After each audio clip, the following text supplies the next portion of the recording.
তখন মাননীয় সম্মানীয় প্রধানমন্ত্রী তিনি ঠিক রাত্রি 8টা নাগাদ টিভি স্ক্রিনের সামনে চলে আসতেন। এখানে অনেকেই হয়তো জানেন, এসে বলতেন, মিত্র আত্মনির্ভর বনো, মিত্র আত্মনির্ভর বনো।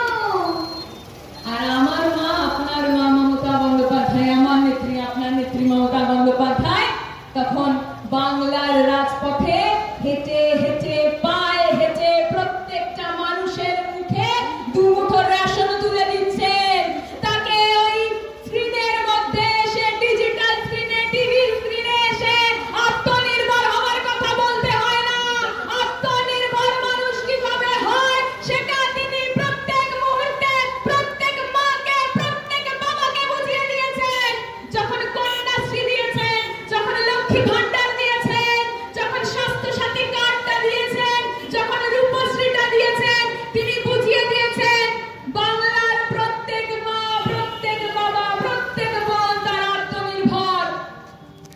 উত্তরপ্রদেশ কিংবা গুজরাট কিংবা বিহার কিংবা মণিপুরে আজকে যেখানে যেখানে ডবল ইঞ্জিন সরকার রয়েছে, বিজেপি সরকার রয়েছে, বিশ্বাস করুন সেখানে সেখানে পরিসংখ্যান বলেছে যে একটা ছোট্ট বাচ্চা, তার হাতে বন্দুক, বোম, তরোয়াল ছাড়া আর কিছু দেখা যায় না। স্নেহধন্য প্রার্থী মুকুটমণি অধিকারী, বিশ্বাস করুন অনেকে অনেক প্রশ্ন করবে, অনেকে বলবে, অনেকে দেওয়ালে বড় বড় করে লিখে রেখেছে দল বদলু, অনেকে লিখেছে আগে তো বিজেপিতেই ছিল। আমার মনে হয় মুকুটমণি অধিকারী সম্মানীয় প্রার্থী, তিনি বুঝতে পেরেছেন আসলে বিজেপি দলের মতো দুমুখ দল আর একটাও হয় না। বিজেপি দলের মতো ধর্ম নিয়ে রাজনীতি করার দল আর একটাও হয় না। বিজেপি দলের মতো অত্যাচারকে সায় দেওয়া, অত্যাচার অন্যায়কে সায় দেওয়ার মতো দল আর একটাও হয় না। তাই তাকে কুর্নিশ জানাই, মুকুটমণি অধিকারীকে কুর্নিশ জানাই, যিনি মমতা বন্দ্যোপাধ্যায়ের সত্যের পথটা ধরেছেন, মমতা বন্দ্যোপাধ্যায়ের ন্যায়ের পথটা ধরেছেন। আর বিশ্বাস করুন যে মানুষ নিজে ন্যায় এবং সত্যের পথ বেছে নিতে পারে, সে আপনাদের প্রত্যেকের ভবিষ্যৎকে সুনিশ্চিত করবে। এটা আমার দৃঢ় বিশ্বাস, এটা আমার দৃঢ় চেতনা। তাই সবুজ আবির কিনে ইতিমধ্যে আপনারা বিজয় উৎসব শুরু করে দিন।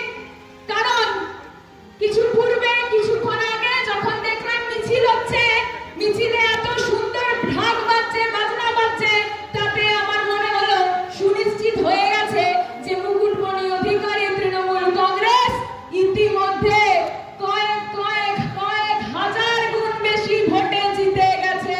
আর এটাই সত্যের জয়, এটাই ন্যায়ের জয়, এটাই অন্যায়ের বিরুদ্ধে ন্যায়ের প্রতিষ্ঠা। আমি আমার বক্তব্য বেশি দীর্ঘায়িত করবো না, শুধু একটাই কথা বলবো, জোর জুলুমের বিরুদ্ধে মমতা বন্দ্যোপাধ্যায়ের লড়াই দীর্ঘদিন ধরে চলেছে, আগামী দিনেও চলবে।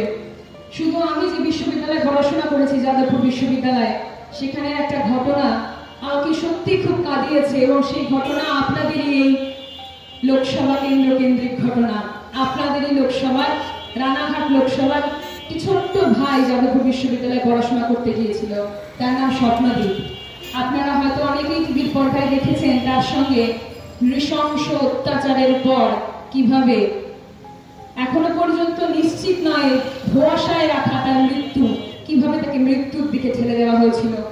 স্বপ্নদীপকে আমি তো বলি, জোর গলায় বলি, আমি যাদবপুর বিশ্ববিদ্যালয়ের মাটিতে দাঁড়িয়ে বলেছি, কয়েকদিন আগে রানাঘাটে এসে বলেছি, যাদবপুর বিশ্ববিদ্যালয়ের স্বপ্নদীপকে এই বাম অতি বাম সংগঠন খুন করেছিল। তাই এই খুনিদেরকে একটাও ভোট দেবেন না মায়েরা, যারা আপনার ঘরের আপনার সন্তানকে টেনে হিঁচড়ে নিয়ে গিয়ে খুন করে, তাদেরকে একটাও ভোট দেবেন না। এই সিপিএম কে একটাও ভোট দেবেন না, ওরা খুনি, ওদের গায়ে খুনের রক্ত লেগে আছে। আমার মন কাঁদে, বিশ্বাস করুন স্বপ্নদীপের বাবা, স্বপ্নদীপের মায়ের হাহাকার, কান্না, আর্তনাদ দেখলে আমার মন কাঁদে। মমতা বন্দ্যোপাধ্যায় তিনি নিজে দাঁড়িয়েছেন সেই পরিবারের পাশে, তিনি তার বিচার ব্যবস্থার দায়িত্ব নিয়েছেন। এটাই আমার নেত্রী, এটাই আমার ভারতবর্ষ, এটাই আমার পশ্চিমবঙ্গ, যেই পশ্চিমবঙ্গ ভারতবর্ষকে বড় পথ দেখিয়েছে। আগামী আগে বলবো, আমরা আজকে যারা এই মিটিং এ উপস্থিত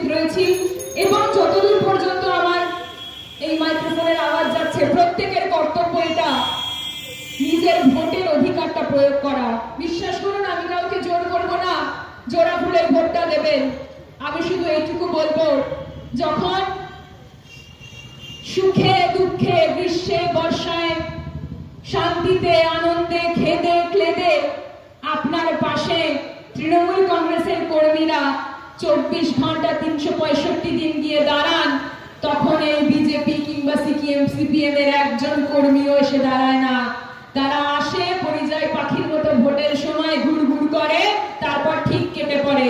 তাই ভোটটা যদি দেন, নিজের মূল্যবান অধিকারটা যদি বুঝতে চান, তাহলে জোড়া ফুলে ভোট দেবেন। নিজের মূল্যবান অধিকারটা যদি রক্ষা করতে চান, তাহলে জোড়া ফুলে ভোট দেবেন, নিজের বিবেচনায় দেবেন, নিজের বিবেককে জাগ্রত করে করবেন। जुल्मी जब जब जुल्म करेगा, अरे जुल्मी जब जब जुल्म करेगा, सत्य के हथियारों से चप्पा चप्पा गूंज उठेगा। ममता दीदी के नारों से, अभिषेकता के नारों से, ममता दीदी के नारों से, सिर्फ अभिषेकता के नारों से। जो ही जय बांग्ला, এটাই মমতা বন্দ্যোপাধ্যায় যিনি শিখিয়েছিলেন জোর জুলুমের বিরুদ্ধে বারবার আন্দোলন বজায় থাকবে। এটাই অভিষেক বন্দ্যোপাধ্যায় যিনি শিরদাঁড়া শক্ত করে চোখে চোখ রেখে লড়াই করতে শেখান, যিনি শেখান আয়নার সামনে দাঁড়িয়ে দিনের শেষে যদি নিজেকে নিজে দেখি, তাহলে বলবো আমি সারাদিন স্বচ্ছ থেকেছি, আমি সারাদিন সত্যের পথ থেকেছি। জয় হিন্দ, জয় বাংলা। আমাদের সঙ্গে ঘুরছে, আমরা যখন কুচবিহার থেকে কাকদ্বীপ বিভিন্ন জায়গায় প্রচারে যাচ্ছি, সেখানে আমরা দেখছি যে মঞ্চের প্রথম সারিতে, মঞ্চের সামনের প্রথম সারির চেয়ারগুলোতে মায়েদের সংখ্যা, মায়েদের আধিক্য বেশি। আর এটা আমার মনে হয় যে পশ্চিমবঙ্গ সমগ্র ভারতবর্ষের মধ্যে নজির সৃষ্টি করতে পেরেছে, যেখানে মায়েরা সারাদিন সংসারে অক্লান্ত পরিশ্রম করার পর সংসারের রাশ টানার সঙ্গে সঙ্গে, সংসারের হাল ধরার সঙ্গে সঙ্গে রাজনীতির ময়দানের হাল ধরছে। মায়েদের জন্য বলো বাবারা একটু জোরে হাততালি, মায়েদের জন্য যারা সারাদিন অক্লান্ত পরিশ্রম করছে, তারপর সংসারের হাল ধরার পরে রাজনীতির মঞ্চে আসছে, রাজনীতির হাল ধরছে। এটাই আমার পশ্চিমবঙ্গ, এটাই আমার আগামী দিনের ভারতবর্ষ হওয়া উচিত।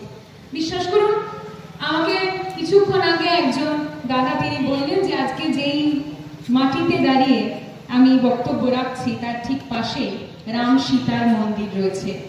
আমার মনে হয় এটাই পশ্চিমবঙ্গের সংস্কৃতি, বা এটাই ভারতবর্ষের সংস্কৃতি, যেখানে রামের সঙ্গে সঙ্গে সীতা আসেন। রাম একা আসেন না, রাম আমাদের আরাধ্য দেবতা, তিনি মা সীতাকে নিয়ে আসেন।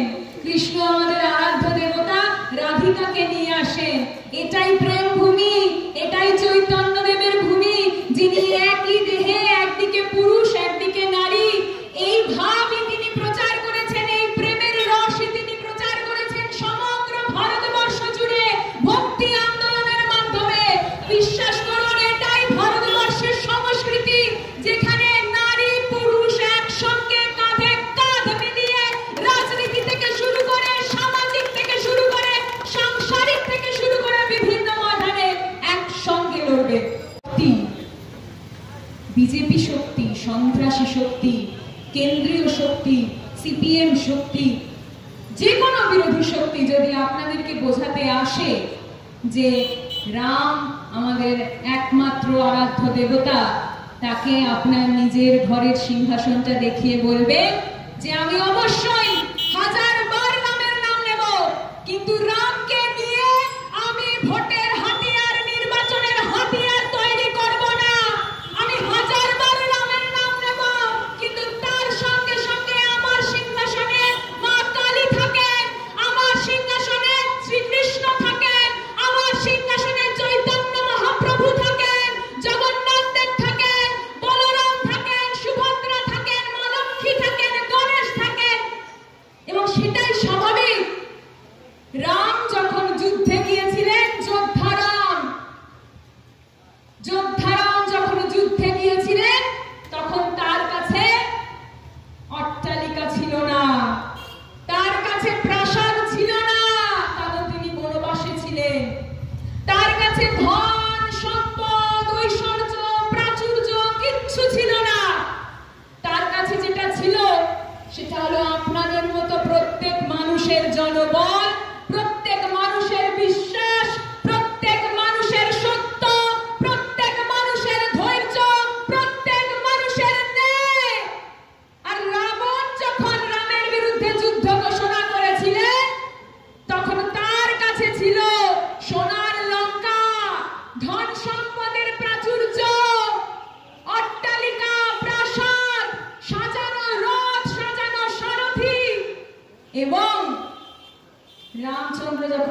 রাবণের বিরুদ্ধে যুদ্ধে গিয়েছিল, তখন রাবণের চোখে ছিল দম্ভ, অহংকারের আগুন, যেই আগুনের জ্বলে পুড়ে খাক হয়ে গেছিল সোনার লঙ্কা। বিশ্বাস করুন মায়েরা, বিশ্বাস করুন বাবারা, আজকে বর্তমান ভারতবর্ষের দিকে যদি তাকান, দেখবেন ভারতবর্ষের সম্মানীয় মাননীয় প্রধানমন্ত্রীর চোখে সেই দম্ভ, সেই অহংকার যা ভারতবর্ষকে জ্বলে পুড়ে রাখ করে দিচ্ছে। আমার প্রত্যেক পরিবারের সদস্য, কারণ আমরা পশ্চিমবঙ্গে একটি পরিবার, তাই বলবো পরিবারের প্রত্যেক সদস্যকে আমার নতমস্তকে প্রণাম, শুভেচ্ছা, ভালোবাসা, এবং প্রত্যেক নেতৃত্ব তৃণমূল কংগ্রেসে যারা যারা রয়েছেন, রাজদীপদা থেকে শুরু করে, প্রান্তিক থেকে শুরু করে, কিছুক্ষণ আগে আমাদের খুব প্রিয় মানুষ, আপনাদের কাজের মানুষ, কাছের মানুষ, চেয়ারম্যান সাহেব, তিনি উপস্থিত ছিলেন। প্রত্যেক নেতৃত্বকে আমার নতমস্তক প্রণাম। আমি শুরু করি যে কোনো অনুষ্ঠানে জয় বাংলা দিয়ে, কারণ আমার মনে হয় যে জয় বাংলা এমন একটি স্লোগান, জয় বাংলা এমন একটি ধ্বনি, যেই স্লোগান, যেই ধ্বনিতে কোথাও না কোথাও গিয়ে বিরোধীদের চেয়ারটা হালকা কেঁপে ওঠে। তাই শুরুটা হবে জয় বাংলা দিয়ে। সবাই একসঙ্গে বলবো, এত জোরে জয় বাংলা বলবো যেন এই বিরোধীদের চেয়ারটা, বিরোধীদের মঞ্চটা, বিরোধীদের ভাবনাটা সেটাও কেঁপে ওঠে। জয় বাংলা, জয় বাংলা, মায়ের দেখে কিন্তু হাত তুলতে হবে। জয় বাংলা, জয় বাংলা। ঠিক উত্তরপ্রদেশের সমবয়সী সেই বাচ্চাটার মতো একটা নতুন প্রজন্ম আপনার পরবর্তী প্রজন্মের হাতে মমতা বন্দ্যোপাধ্যায় কলম তুলে দিয়েছে, পেন্সিল তুলে দিয়েছে, বই তুলে দিয়েছে, খাতা তুলে দিয়েছে, কন্যাশ্রী দিয়েছে, ইউনিফর্ম তুলে দিয়েছে, বলেছে শিক্ষা আমাদের অধিকার। শিক্ষার অধিকারের জন্য মমতা বন্দ্যোপাধ্যায় বারবার লড়েছিল, বারবার লড়েছেন, বারবার লড়বে। এটাই আমার বাংলা, এটাই আমার ভারতবর্ষ হওয়া উচিত। থেকে 2-3 বছরের বড়, কিন্তু আমার বন্ধু সহ, সে বিদেশে থাকে, তার ছেলে হয়েছে। তো সে আমাকে জিজ্ঞেস করলো যে ছেলে হওয়ার পর তো তাকে কোনোদিন কলকাতা নিয়ে যায়নি, তো কলকাতা নিয়ে যাব, তোকে কি কি হয়েছে নতুন নতুন একটা ঘুরিয়ে দেখাস। তো আমি বললাম কি কি হয়েছে। কলকাতায় এখন সুন্দর একটা ইকো পার্ক হয়েছে, দক্ষিণেশ্বরে খুব সুন্দর একটা স্কাই ওয়াক হয়েছে, কলকাতার রাস্তাঘাটের আমূল পরিবর্তন হয়েছে। তখন বললো দূর, তুই কিছু জানিসই না, পৃথিবীর 8ম আশ্চর্যটাও কলকাতার বুকে তৈরি হয়েছে। আমি বললাম পৃথিবীতে তো 7টা আশ্চর্য ছোটবেলা থেকে পড়ে এসেছি, তো 8ম আশ্চর্য কলকাতার বুকে তৈরি হলো আর আমি সেটা জানি না, সেটা কি করে হয়? ও আমাকে একটা দারুণ উত্তর দিল। এই 8ম আশ্চর্যটা কি জানেন তো? আলিমুদ্দিন স্ট্রিট, সিপিএম এর কেন্দ্রীয় পার্টি অফিস। ওটা এখন পৃথিবীর 8ম আশ্চর্যে পরিণত হয়েছে, কারণ ওখানে শুধু মমিরা থাকেন, তারা শুধু নির্বাচন আসলে প্রার্থী দিয়ে বিভিন্ন জায়গায় দেখা দেন। তাই আমি অনুরোধ করব, আপনার ভোট আপনি নষ্ট করবেন না। এই ভোট ভারতবর্ষের অস্তিত্ব রক্ষার ভোট। মাথায় রাখবেন, ভারতবর্ষের স্বাধীনতা আন্দোলনে আমাদের বাংলার ভূমিকা কিন্তু অত্যন্ত গুরুত্বপূর্ণ ছিল। আপনারা সবাই কম বেশি জানেন, ইতিহাস যারা পড়েছে তারা কম বেশি সবাই আমরা জানি। এই আন্দোলন আরেকবার আন্দোলন, এই আরেকবার স্বাধীনতার আন্দোলন। আপনি বলতে পারেন এত বড় কথা আপনি বলছেন স্বাধীনতার আন্দোলন। হ্যাঁ, স্বাধীনতার আন্দোলন।